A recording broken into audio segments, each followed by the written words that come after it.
বছর পর হযরত আমির হামজার কবর একবার ফাঁকা হয়েছিল। নবীজির চাচা হযরত আমির হামজা উহুদের ময়দানে শহীদ হয়ে গিয়েছে। বিশ্বনবী আমার ছোট্ট বাচ্চার মতো কান্না করছেন। ওই উহুদের ময়দানে এক নয় দুই নয়, সাইয়্যিদুশ শুহাদা হযরত আমির হামজাকে ৭০ টুকরা কাফেররা করেছিল। হযরত আমির হামজার কলিজা বের করে তারা চাবায়েছিল।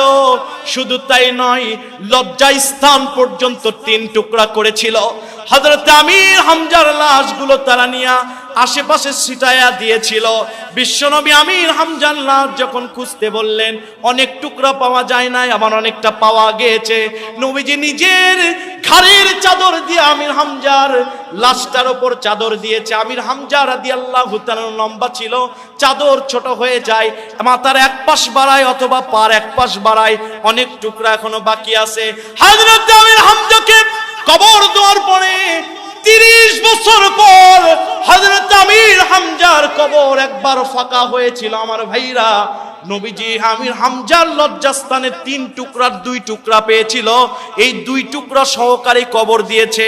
৩০ বছর পর যখন কবরটা ফাঁকা হয়েছে, আমির হামজাকে যারা ছোটবেলায় দেখেছিল সেই সাহাবীরা এখন বৃদ্ধ হয়েছে। তারা বলছে, আমরা আমির হামজার লাশ যখন দেখি, আমির হামজার লাশের ভিতর থেকে টপ টপ করে রক্ত ৩০ বছর পরও পড়তেছিল। জোরে বলেন সুবহানাল্লাহ।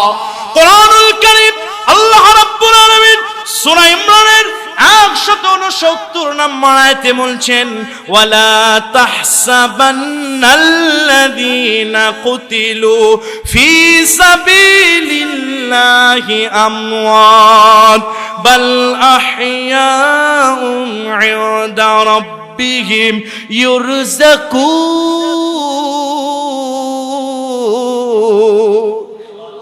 যারা আল্লাহর জন্য শহীদ হয়, কবরে তারা খাবার পায়। বলেন তো, রক্ত তৈরি হওয়ার জন্য খাবার লাগে কিনা?